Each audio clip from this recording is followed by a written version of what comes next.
Hello, hello. This is Brenton Harrison of New Money, New Problems, and your host for the New Money, New Problems podcast. I hope that whatever culture you identify with, you enjoyed someone's Juneteenth celebration on yesterday. We are back in the saddle today.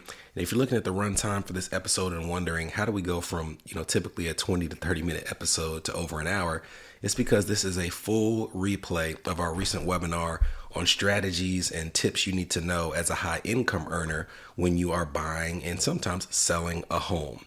We had a great webinar this past week with Clint Haynes and Rachel Mays of Preferred Rate, two really knowledgeable mortgage lenders. And typically we release these replays only to people who have registered for the event. But what we're doing now is we're going to toy around in the future with a private podcast feed.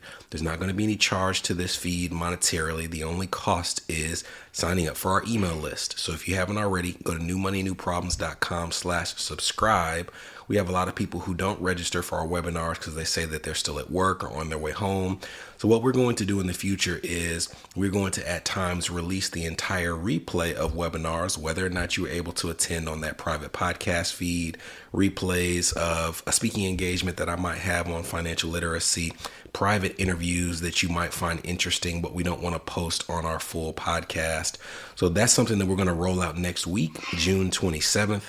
Again, all you need to do to have access to that private feed is to sign up for our email list at newmoneynewproblems.com/subscribe. Once that goes live next week, you will go back to this episode and it will be a snippet. So this is only posted this way for a limited period of time, but we wanted you to see just how valuable these webinars are that we're trying to provide and the information that we're trying to put in front of you.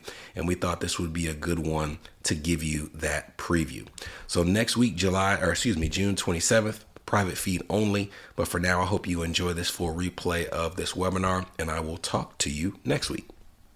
Let's get some money. From New Money, New Problems, it's the New Money, New Problems podcast, a show for successful professionals searching for the tools they need to navigate financial opportunities and obstacles they've never seen.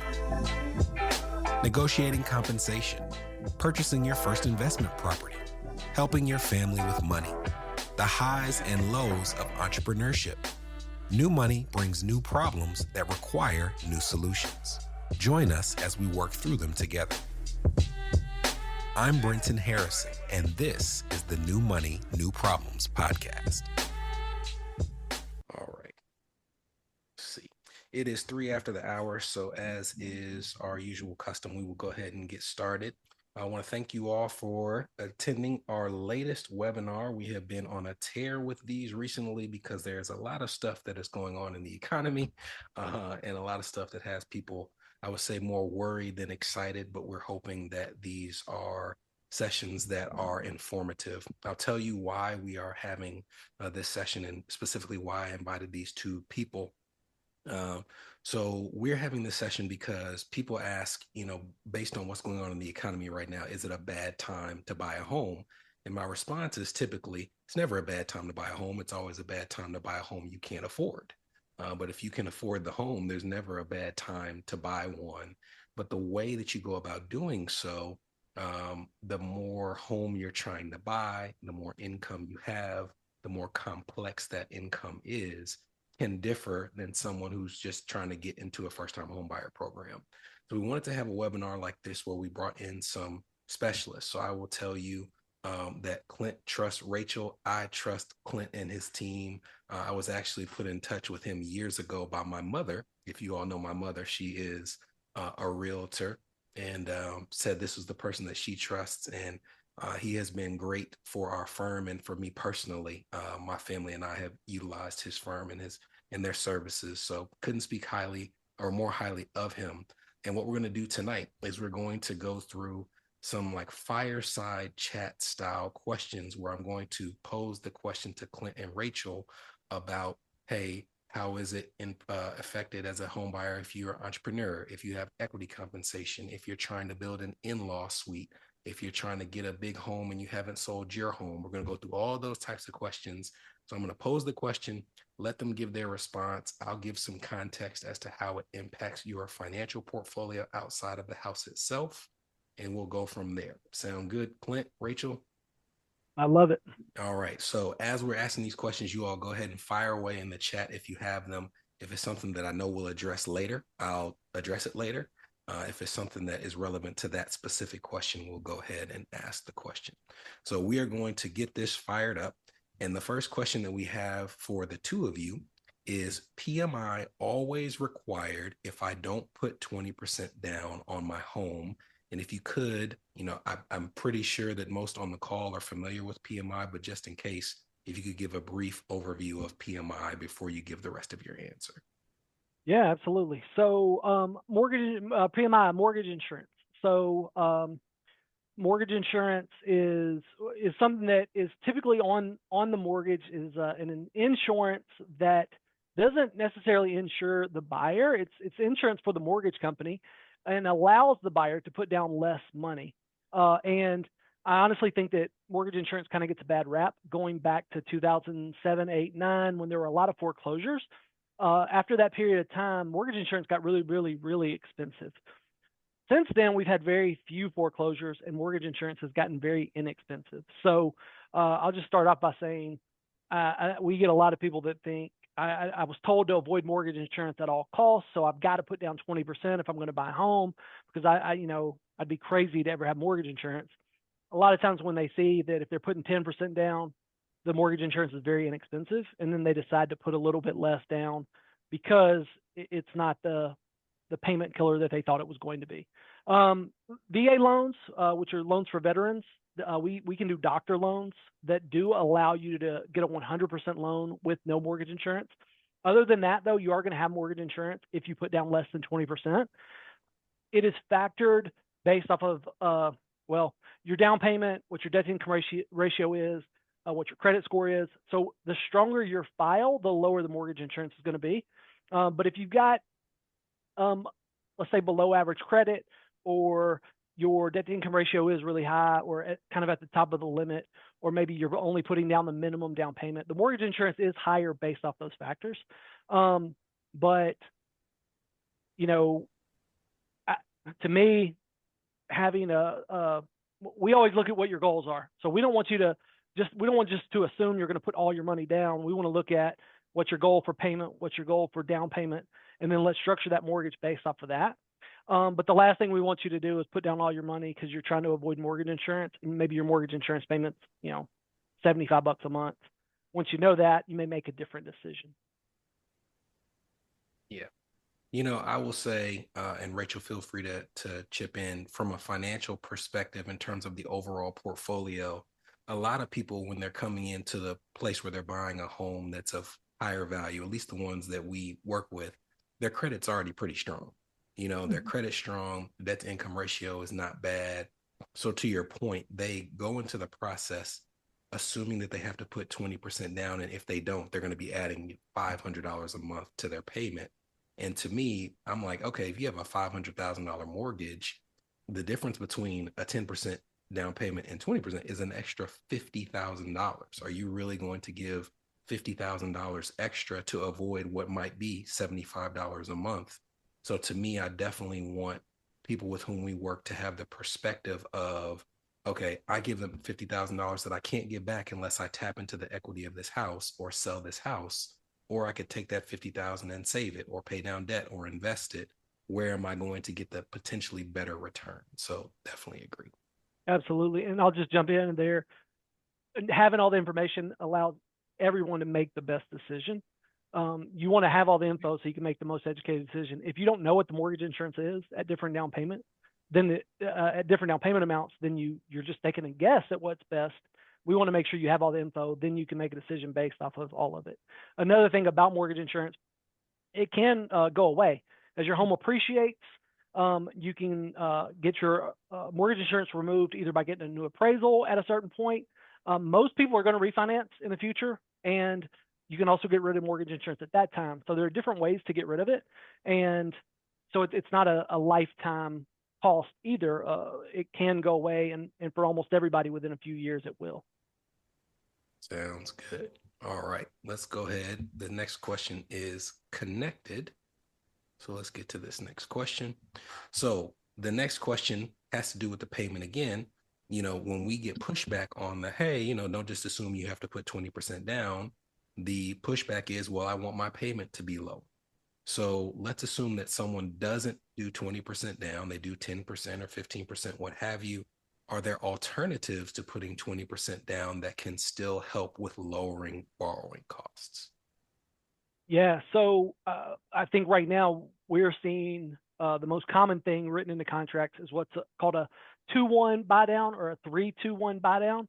And what that is, a 2-1 buy down is simply a 2-year buy down to the interest rate of what the current interest rate is today. So for real simple numbers, if today's interest rate is 7%, a 2-1 buy down would give you a 5% interest rate for the first year. The second year of the mortgage would give you a 6% interest rate. And then after that, it would be at 7% going forward for the life of the loan. 2% for that first year saves a significant amount of money. 1% for that second year saves a significant amount of money.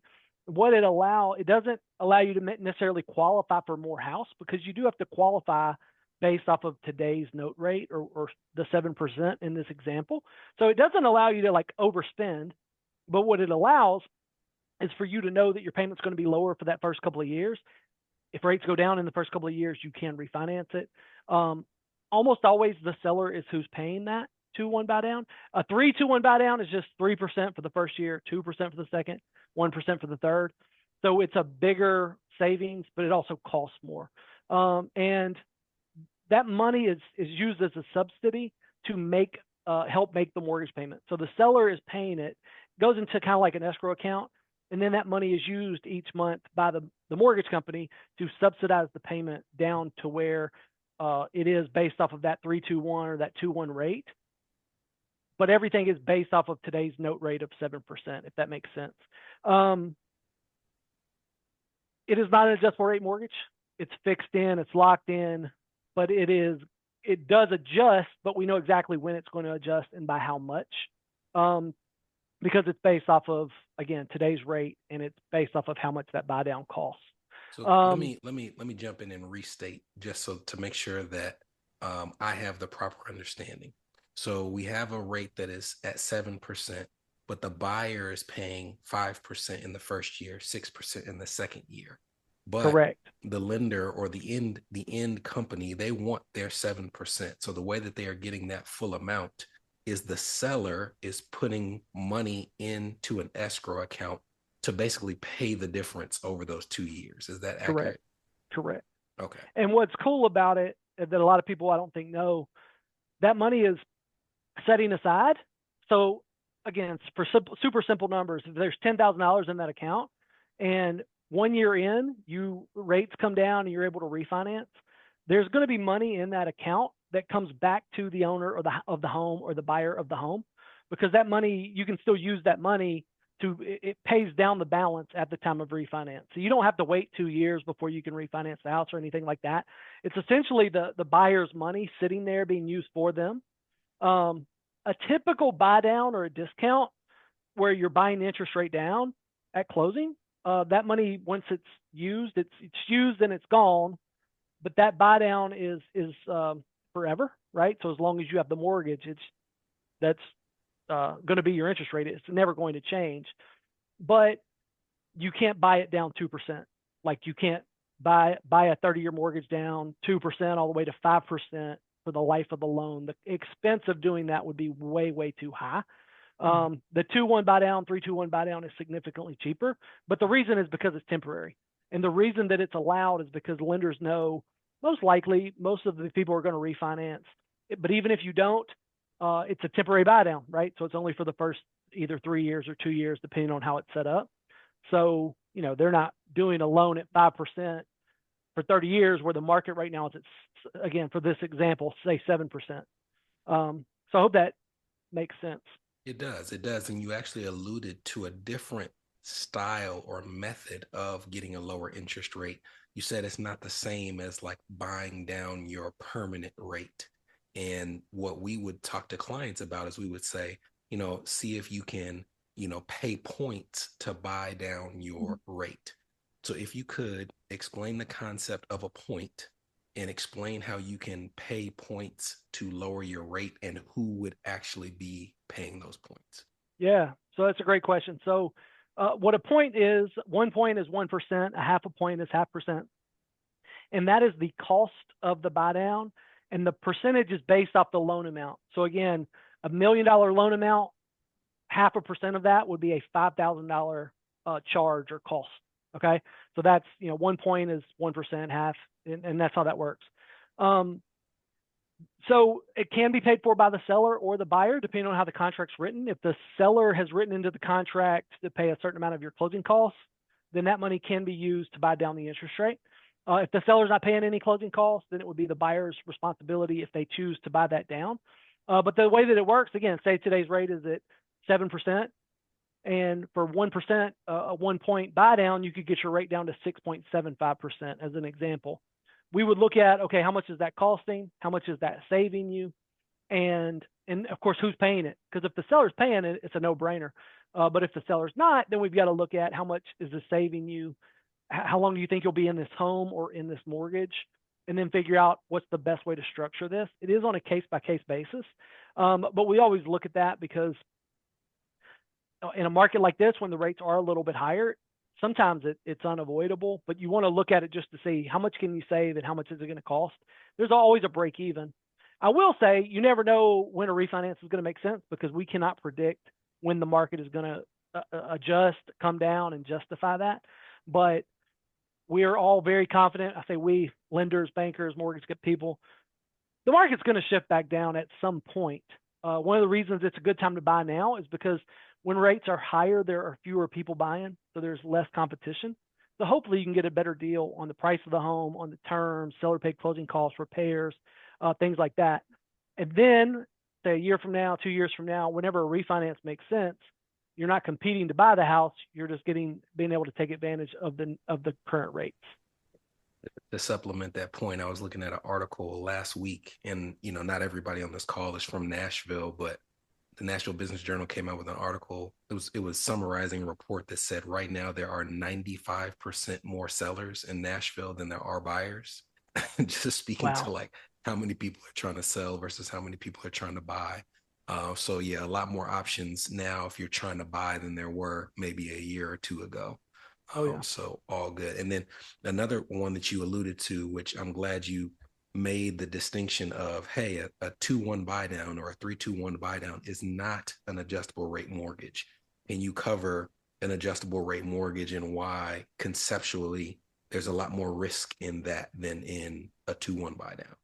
Yeah. So an adjustable rate mortgage or an ARM, if you've heard that term, it is going to adjust depending on how it's locked, what type that we do. It's going to adjust after a certain period of time, and then it's going to adjust on a either 6 month or on a yearly basis.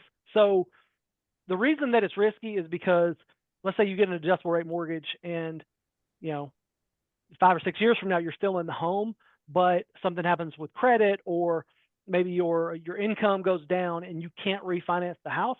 If your mortgage payment adjusts up, you're stuck with that new payment.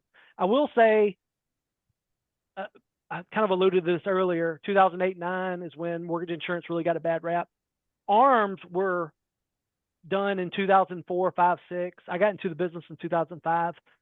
So many people were doing adjustable rate mortgages, and they were doing them for people who maybe couldn't get a 30-year fixed loan, and those were those were bad loans that were being done. Right now, bad loans don't get done. Anybody who's able to buy a home is able to qualify, and they've been really looked at and gone through the whole process. The only reason you would ever do an adjustable rate is if the interest rate is significantly cheaper than on a 30-year fixed. And right now, that's just not the case. I don't think I've done an adjustable rate mortgage. I don't know how many years that it's been because the rates aren't significantly lower than where the 30-year fix would be. That would be the only time I would, tell somebody to consider it. It is taking on additional risk without really any upside at this point in time. I will say the doctor loans that we do. So if anybody is a physician, those are adjustable because of the nature of them. So, but again, that's not going to qualify or apply to most people, I think, on this call. Yeah, we when rates first started ticking up, we had some people in our community who took adjustable rate mortgages and were thinking, oh well, we missed out on the 3%, but we'll be able to refinance But they weren't factoring in, well, what if they haven't gone down by the time this fixed rate period ends? We've had several who have ended up just selling that home, because um, they can afford the payment technically, but they're like, yeah, we weren't we weren't planning for if this mortgage went up $1,000 a month. So they just end up selling the property. So glad that you clarified this. This is a big question that we get. I can tell you I've had to go through this personally. Hold on, we have a question. We had a question come through, so give me 1 second. Okay, this is connected to adjustable rate mortgages, so I want to ask this question now.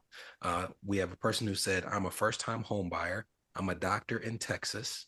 I had one mortgage lender tell me I would only be approved for a 9% loan on a $600,000 house with 0% down, fixed for 30 years. So do the two of you have that part locked in?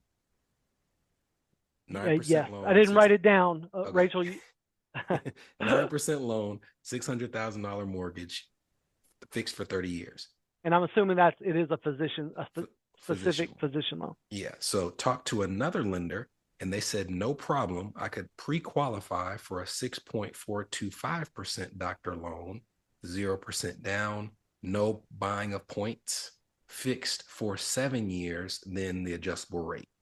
My thought was that I would refinance before 7 years. It was shocking to me to see the difference in between the percentages between the two lenders. Is this common? So what I'm going to say, in my opinion, and then I'm going to let Rachel chime in here as well. Rachel has been on my team here for about 6 years and has been doing mortgages for 30 more years. years. How many?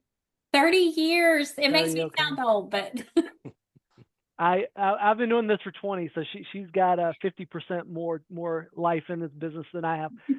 You're gonna when you start looking at some special programs like that, and it is a special program because you have to be in the medical field to get it, right? So not everybody can walk in and get it. You're gonna see some bigger discrepancies on some things like that. Um, so I would tell you to truly consider like what's the difference in that payment and how confident are you that 7 years from now that you'll be able to refinance it? I would assume that you definitely will be, and it'll probably be justified in a couple of years where maybe rates come down into the fives or mid fives or something like that, and then you're able to get it on a 30-year fix. The doctor loan is set up so that as soon as you become, as soon as you start working, you're able to put no money down and finance a pretty large sum of money with no mortgage insurance. A lot of times somebody's going to have to start working for a little while, get some job time under their belt, start saving up some down payment, and be able to prove their income has been consistent.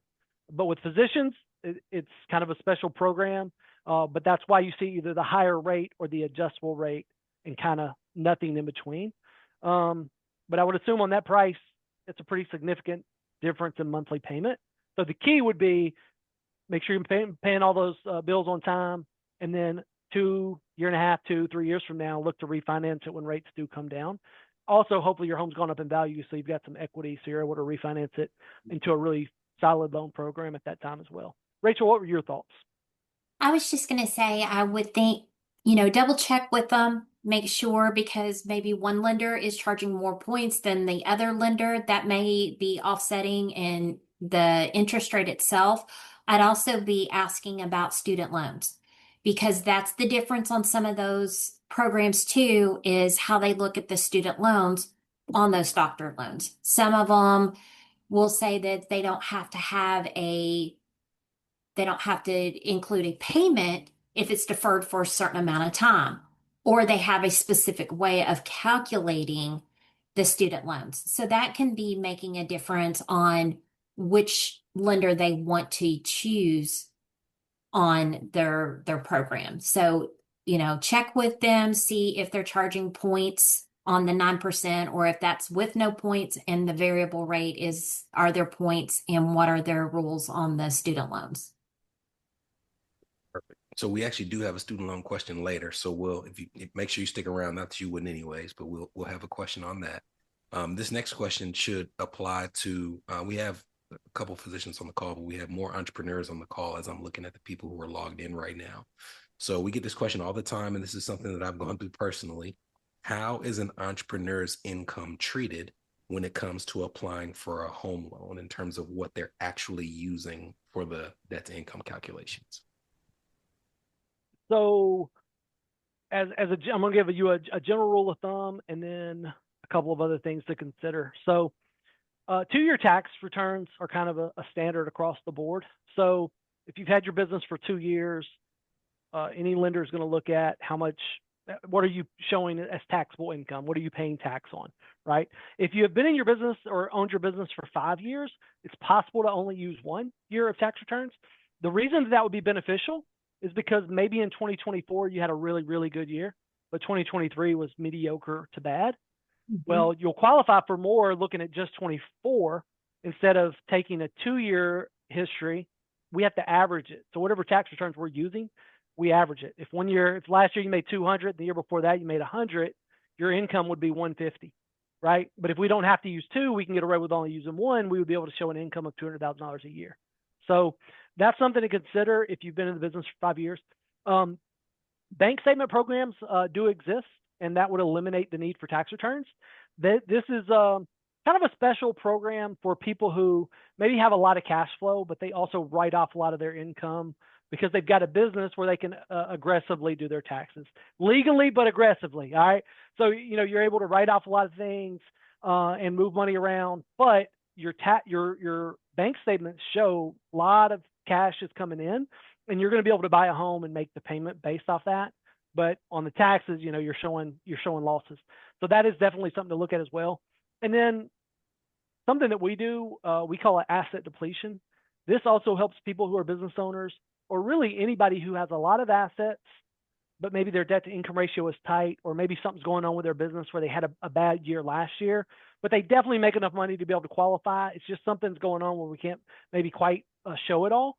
If you've got a lot of assets, you don't necessarily have to use all of them for down payment, but we're able to show assets and then show that you can draw money from that, help you get qualified to buy, close, and then that keeps you from having to totally deplete your assets for down payment. Because I know Brenton's going to agree with me on this, or at least I think he will. If you've got your money invested and it's doing well, you want to keep it where it's growing instead of taking it out and putting it on a mortgage, that's going to save you a little bit of money in interest, but it's going to stop growing for you in a different place. You want to keep much of that money invested as you can. So a couple of these different strategies may help you it's an overall financial plan instead of, I need to put down as much money as possible because I want a really, really low mortgage payment. That may make sense to you at first, but once you kind of look at all the options and really think through it, wealth building isn't, I have the lowest mortgage possible. It is, I'm leveraged and I've got my money in the right places so that it's growing properly.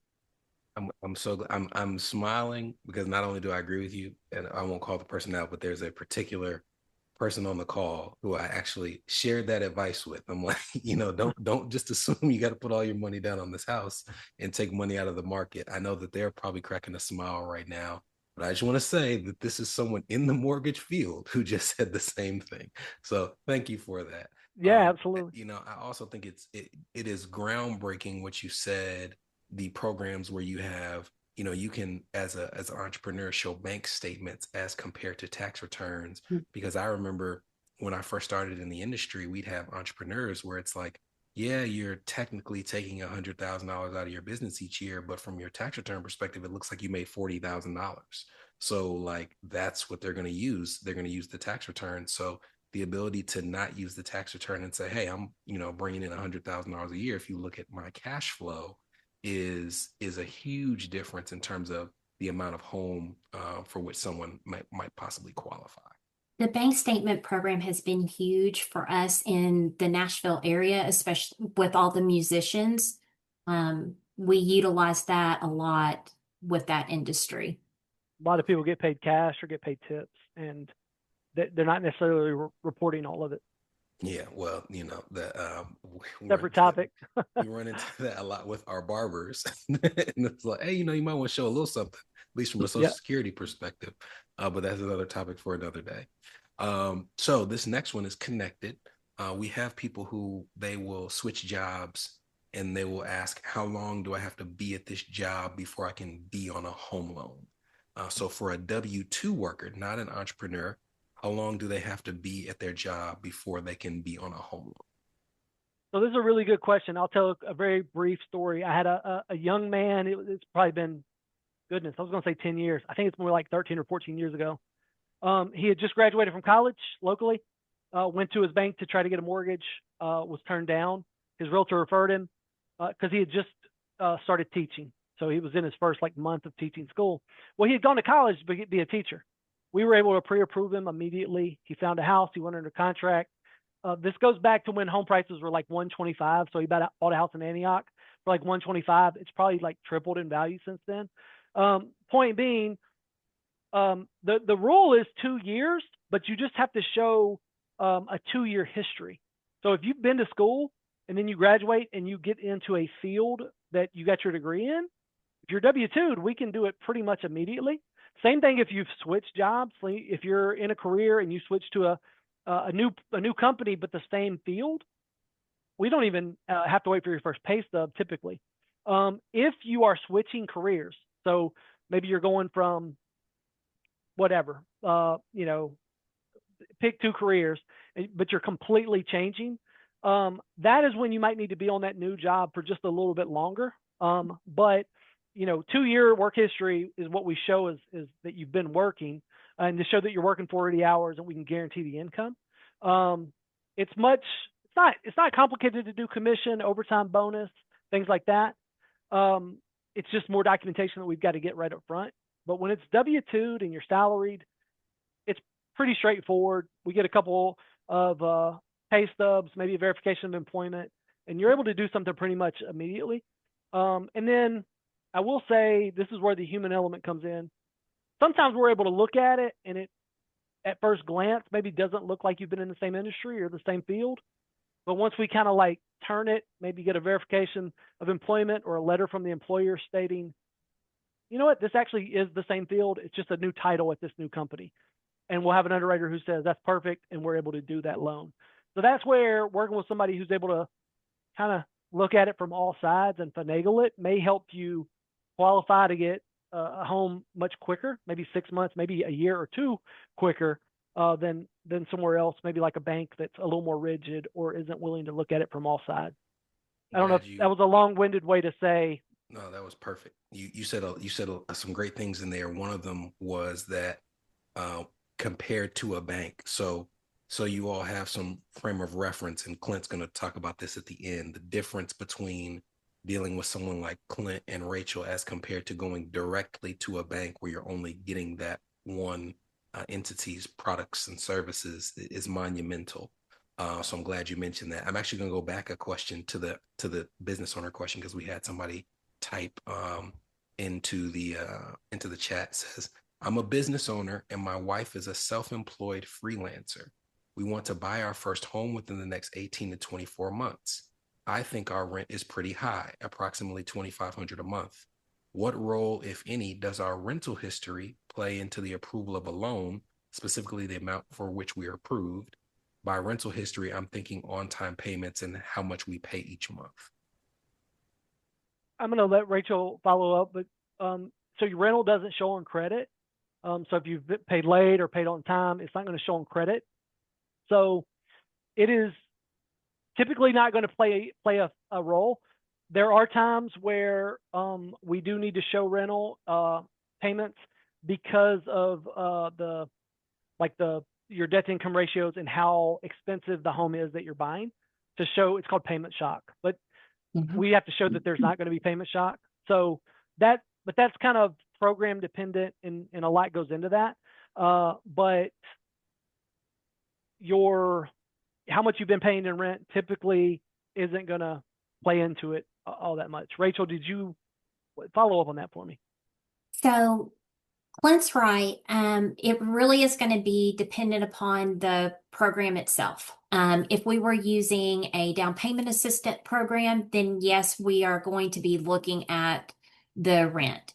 If you're going with a straight conventional loan, we're going to put the rent payment on the 1003, but we're not going to have to go back and verify the rent or if it's been paid on time. Now I have seen people who actually put their rent on their credit report to try to increase their credit score. So that would be the only thing I would say that could come into play if they have not made that payment on time, if they're having it manually added to their credit report.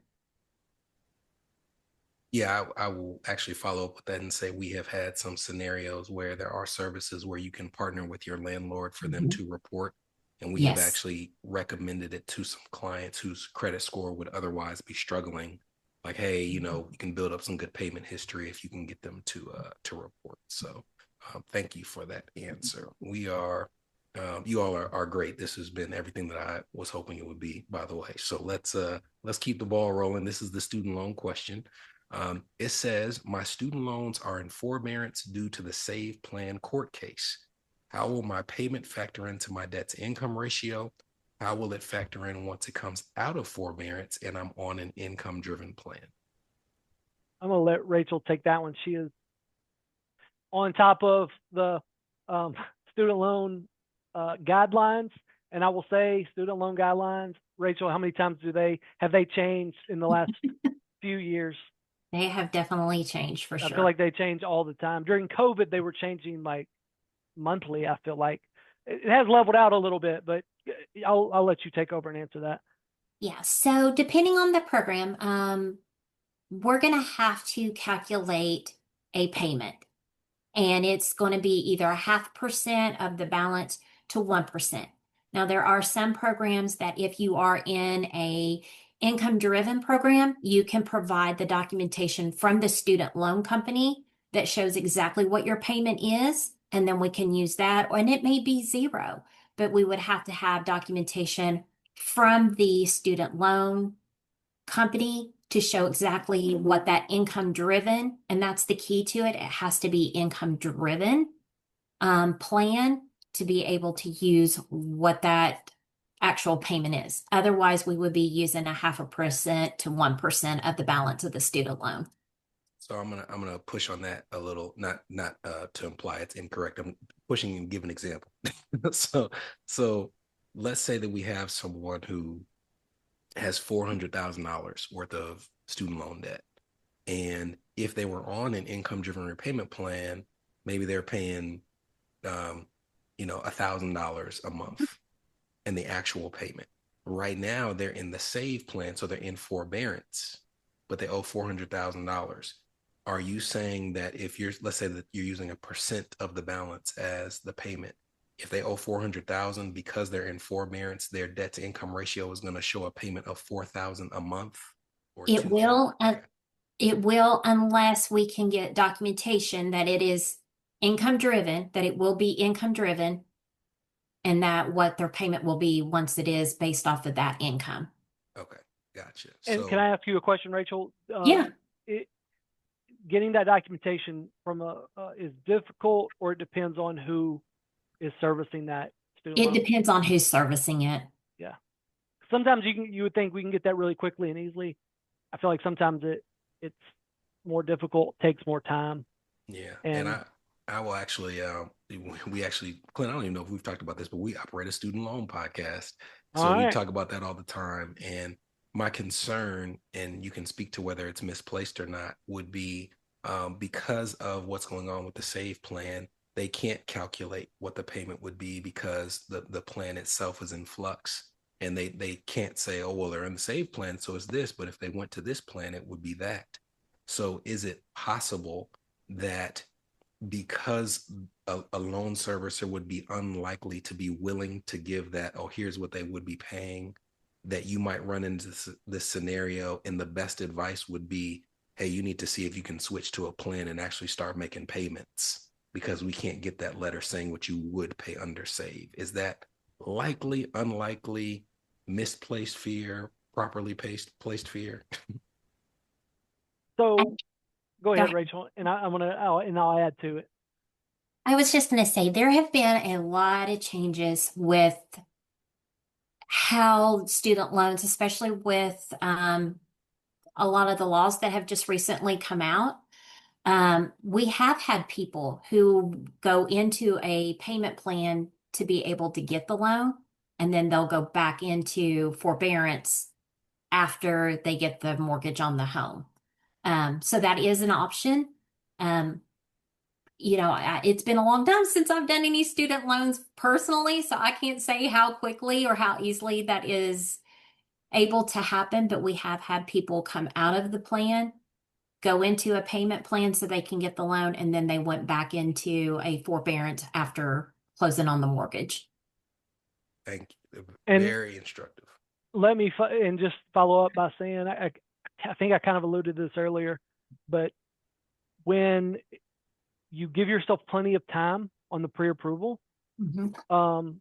you know, it allows you to be able to figure these things out. It allows us to help people figure these things out and do it in the best possible way so that they can buy the house that they want.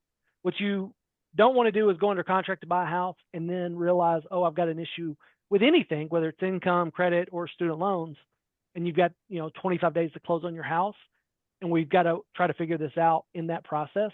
Give yourself plenty of time to go ahead and get pre-approved, and then work with a lender that you trust that can walk through these things and find the answers, and then help you with a plan of like, here's what to do, the 1, 2, 3 steps of getting these student loan issues figured out, or whatever the issue is, because it could be anything.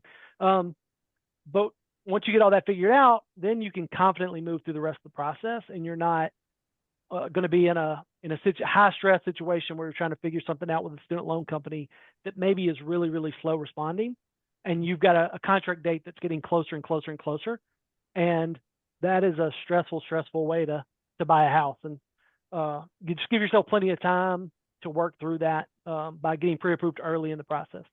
Absolutely, absolutely. And if you all are listening, if you have questions, go ahead and type them. We're not doing the conventional 45 minutes of presentation, 15 minutes of Q&A. We're asking them as we go. So go ahead and type your questions. This one, and I'm going to add bonuses to this question. It says, how is equity compensation like restricted stock? And I'm going to add to this question, bonuses and commission. How are those treated when it comes to debt to income ratio? So let me just jump in. Bonus and commission. We show a 2-year history and an average. So that's where getting we get taxes and pay stubs up front. And if we need a verification of employment, we'll go ahead and get that and have the employer break it out. So we can show how much have you been getting on bonus, overtime, and commission. So that's, let me say this. I think a lot of times when lenders make the mistake on income, they don't calculate income correctly. It's usually one of two things.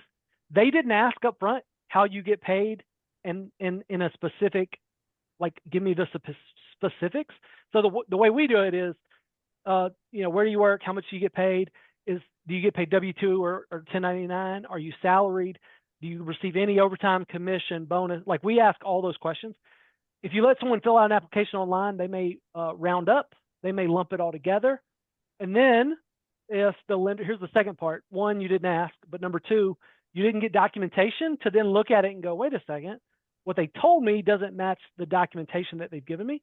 If you don't get the documentation, you can't double check it, right? Mm-hmm. And then the underwriter is we're going to get it, send it to the underwriter, and the underwriter is never going to miss it, right? So then you've got somebody who the lender has pre-qualified inaccurately.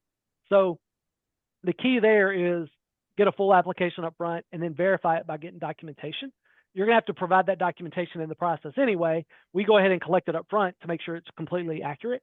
When it comes to the restricted stock, on a conventional loan, I'll just talk about that. It's a minimum history of 12 months for restricted stock. 24 is preferred for performance-based awards. But the documentation for vesting schedule, vesting schedules, brokerage statements, we'll get the verification of employment, and it must be publicly traded, and we've got to see the receipts for the previous year's distribution and prove that it's reasonable that this is going to continue. I know I just listed off a bunch of things. The real takeaway, again, if you're using something like that, make sure that the lender that you're using knows about it. They get it early and they actually review it. And it's not 2 weeks from closing when they're trying to figure all that out. Have that done at pre-approval so that it's not a scramble at the end. Cross your fingers, hope and pray that the underwriter accepts it. I'll just say that as a company, what we do, if you our clients will go ahead and send us the documentation, we'll review it. We also send it to the underwriter. They review it prior to ever starting the home search. So the underwriter has final say and final approval. And for us, we'll just go ahead and have them do it right up front. So you don't even have to, before you even start the home search, you can have your loan underwritten by the underwriter that's going to do your final approval. So, and I will add, when we're taking an application, what I like to tell our borrowers is please tell me everything. Don't be afraid to tell me something, because that allows me to know how to structure that loan, how to present it to an underwriter. It's like an attorney-client thing. Tell me everything so I know how to present it. Because I'm going to look at all the information you provided, and there may be something that you think is not important that will make or break your deal, and maybe vastly important for me to get your deal done. And I'm going to present that to the underwriter. We will present that to the underwriter in the best way possible. It doesn't mean that everything that you send me, if I don't feel or we don't feel like it needs to go to an underwriter, if it doesn't make sense, we won't do that. So it's really important to tell us everything about the situation so we can structure it properly and get you the best outcome. And I will, when it comes to down payment, Clint and I have talked about this. People definitely are not aware of how things like restricted stock can help them when it comes to, what it is that they're considered to be paid. But the most often overlooked, in my experience, source of down payment funds is company stock. Like we will be going through the process of trying to figure out where to come up with money to buy a home. And it doesn't feel like they got paid the money because it's, this stock that was granted to them quarterly and it never actually hit their account. But we'll stumble across people who have 6 figures worth of company stock. They just never logged in and, sold a share. And they're trying to figure out how they're going to come up with $20,000. It's like, well, there's your $20,000. Yeah. So like it's definitely a potential source of down payment that is often overlooked, whether it's restricted stock, employee stock purchase plan, or things of that nature. And that is a question that when we're taking the application or we're doing our consultation with them, going over their goals for owning a home, that is a question that I will ask, where's your down payment coming from? Do you have the ability to get a gift, 401k, stocks, bonds, trust? I bring all of them to the forefront because I think like what you're saying, most people forget that they may have this. And I've had people do exactly what you said and go, oh, do you mean I could use my stock from this company I worked for 10 years ago? I'm like, absolutely. Absolutely, you can do that.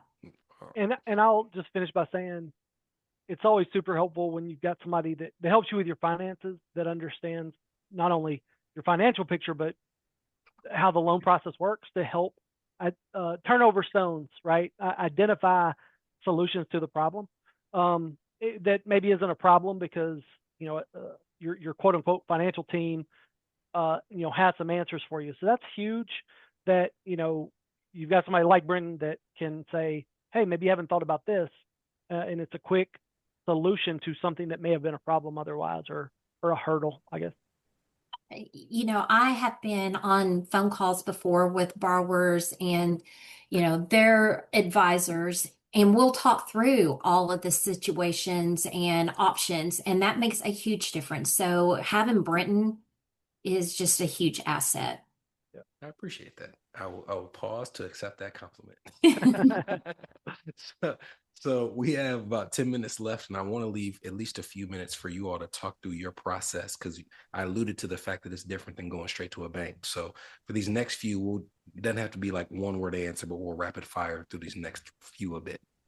So this next question is, I need to sell my home to get the equity to buy a new home. Are there any options if I haven't sold my home yet, but I have identified a new property? So it's like I'm ready to move, but I'm waiting for my home to sell. What can I do?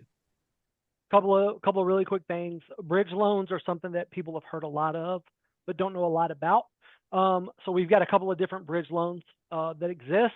I mean, a lot of lenders are going to have these, hopefully, that will allow you to bridge. So buy before you sell. A lot of times people don't think about this, but getting a home equity line of credit on their current home.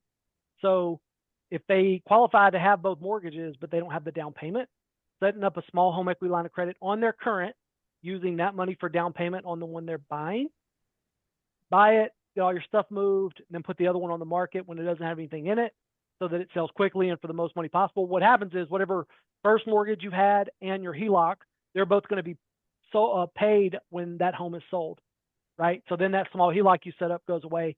I've helped, I don't know how many dozens of people do that over the last 20 years. That also means you don't have to put 20% down when you do that. Something that a lot of people have questions about is if I don't put down, if I've got a lot of equity, but I need to sell my home, and so I can't tap into the equity yet, you can recast the mortgage. So, you buy a $500,000 house and you put down 5%. Well, whenever you sell your other home, let's say you've got 100,000, 200,000, you can apply all of that money to your current mortgage, the one that you just bought. And what will happen is instead of the balance just being reduced, but the payment staying the same, what happens is your interest rate stays the same. It's not a refinance, but your payment is going to be recalculated based off of the new loan amount. So your payment's going to drop by all that money, but you don't have to pay the full, like you don't have to go through the process of refinancing a house that you just bought 3 months ago. It just recasts what your payment is going to be. If you don't recast, if you just throw money at your mortgage, what happens is your payment stays the same, your balance goes down, and now instead of a 30-year mortgage, you've got a 20-year mortgage. But for 20 years, you're going to have the same payment, that you had with 5% down. So recasting is something that we do a lot of. There's also a program or a couple of programs, one of them being called Knock, that allows you to buy a house without selling your house, and then you've got to go through this process of basically guarantees the money, and then when you sell your house, kind of like a third party that we're partnered with that we can help as well. So there, is that 3 or 4 different ways to help somebody buy without selling, if they need to. I'm interested in keeping my existing home as a rental property. How does that impact my debt to income ratio if I'm trying to buy another home? So for it not to hurt or be included in your debt to income ratio, you have to show a lease agreement that the home's leased and have the first month and deposit to offset the debt. And we don't have to count, as long as the rent is going to cover the payment, we don't have to show that debt against you. So it's not going to calculate into your debt to income ratio. Easiest way to do it is if you qualify with both. We can just ignore that you're going to rent it, and you don't have to have the lease in the first month and deposit. And again, I'll really quickly touch on, a lot of times for people, the challenge is down payment. So that's where the home equity line of credit can help. Tap into just a little bit of equity so you've got the down payment on the next house. I will say, as someone who owns rental property, the best way to buy a rental property is to buy a new primary residence and turn your current house into a rental property. Because depending on when you bought it, if you bought it 2020, 2021, you've got a super low interest rate on it. You've been in it for a little while. You can turn it into a rental property, test that out. And then if it's going really well, what it allows is you're probably going to cash flow really, really well if you've got a low rate on that house. So that helps you make the payment on this new house that you're buying. It's probably going to be more expensive and probably going to have a higher interest rate than maybe the one that you bought 4 or 5 years ago. So there is a way to kind of wash the debt by showing a lease. And if you don't need to do that because you make enough income, then we can just do it without. Good. This is one that's popping up more and more from people who, because of their current interest rate, they're not wanting to go find another house. They're wanting to modify the one that they're in. So this question is, I want to build an in-law suite / dadu. And you can, tell what the acronym means. Are there options out there to help pay for home additions and renovations?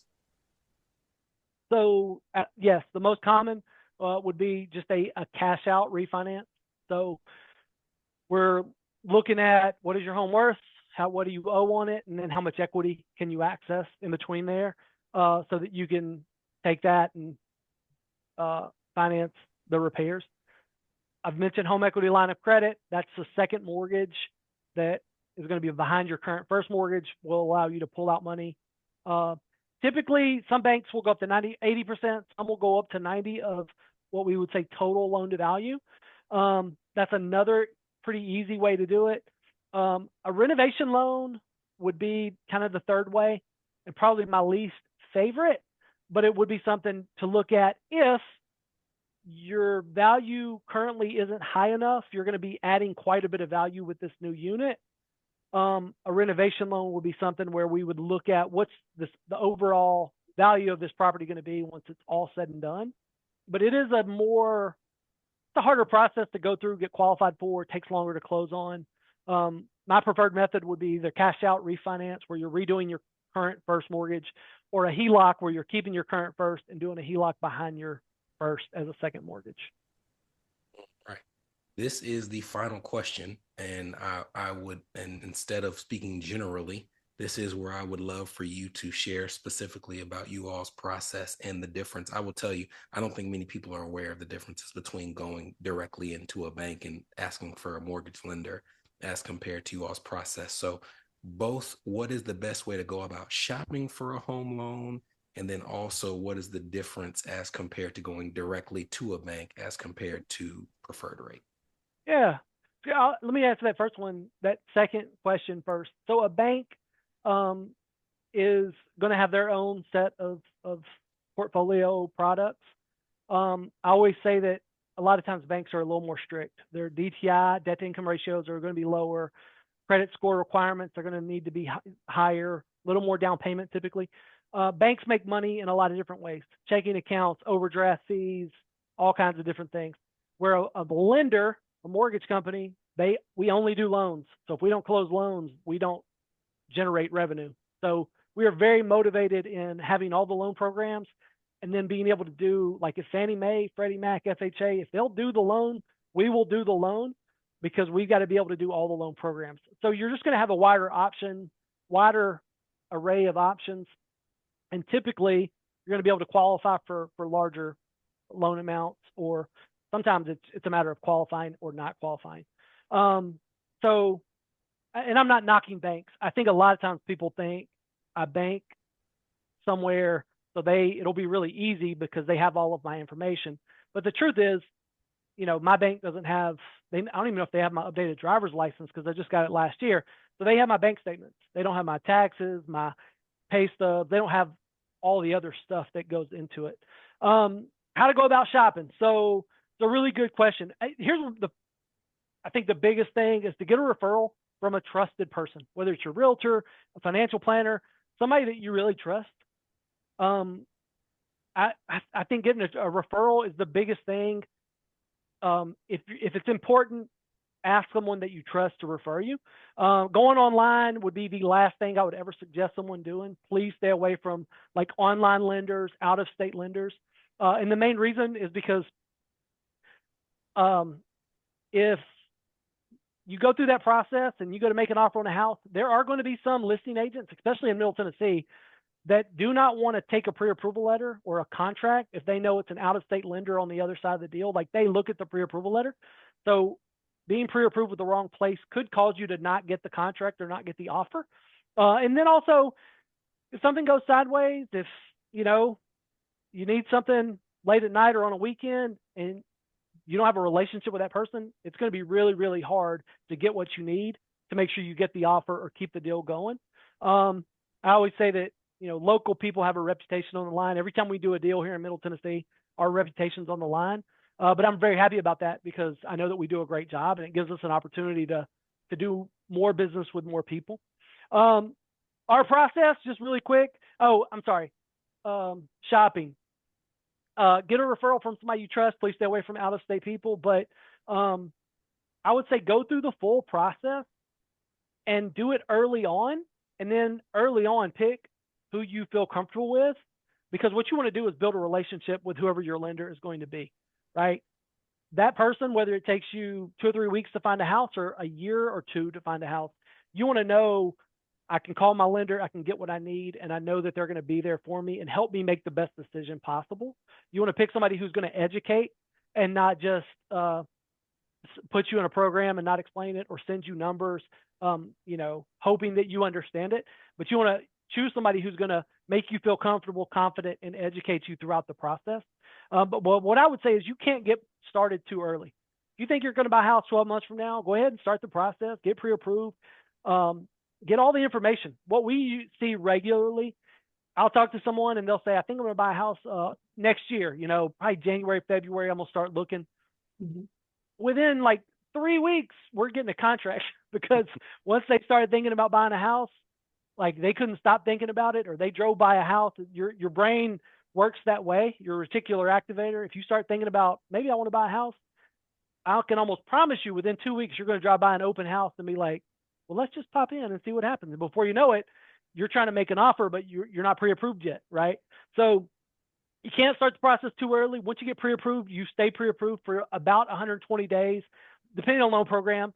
So staying pre-approved usually takes, 30 minutes of work on us. So it's not hard to keep you approved, but it gives you all the info you need to make the best decision possible. And that's why I think going through the process, picking who you want to use, and then building that relationship, because that's going to make your entire process easier if you feel comfortable with whoever you're using. If anybody needs a mortgage, I would love to help you. But even if it's not us, I would tell you to pick who you're most comfortable with and then build that relationship, because once you find a house and go under contract, it takes about, we can close a loan in like 2 weeks, but if you're under contract for 30 days, you want that to be a really smooth 30 days. But if you're looking for a home for a year, you want to be comfortable throughout that process, because it's going to allow you to make the best offer. When you find the right house, you're going to make the most confident, the strongest offer you can make, because you have that confidence. And if you don't, then it's going to be really hard to actually get a house under contract if you don't feel good about what you're doing. Hopefully that makes sense. I know I was kind of all over the board there a little bit. No, it does. And I will tell you, and I feel like I've been very transparent with you. I always tell people with whom we work to check out at least 2 or 3 different lenders at the beginning of the process, right? Like before we're not getting all the way down to the end and then starting the shopping process. Then I'm going to introduce you to 2 or 3 people. And Clint, I hope you would agree that when I've done that to you, I've said in transparency, we're checking out 2 or 3 other places at the beginning of the process. To me, I think that you burn a bridge and lose a relationship if you have done all this grunt work with one particular lender. And then when it comes time to close, now you're starting the process of seeing 2 or 3 out there. So like very much agree, do the work at the beginning. And then once you pick a person, stay with that person. And I can personally vouch again, when we refer legally, we have to give 3 different recommendations, but I will tell you that when we refer to people in this area, Clint and his team are often, if not always, one of the 3. And as you can see tonight, they have a lot of expertise. I feel this was extremely valuable, and I thank you all for your time. If you're watching this, you're going to get access to the replay, and we're going to provide snippets of it on this week's podcast, so you'll be able to hear parts of it then and send it to somebody who didn't register. Do not send them the full video if they didn't register, but you can send them the snippets. But Clint, Rachel, thank you so much for your time this evening. This was phenomenal, and we hope to have you back in the future in some form or fashion. We appreciate it. Thank you. All right, everybody have a good evening. From New Money, New Problems, this was the New Money, New Problems podcast, a show for successful professionals searching for the tools they need to navigate financial opportunities and obstacles they've never seen.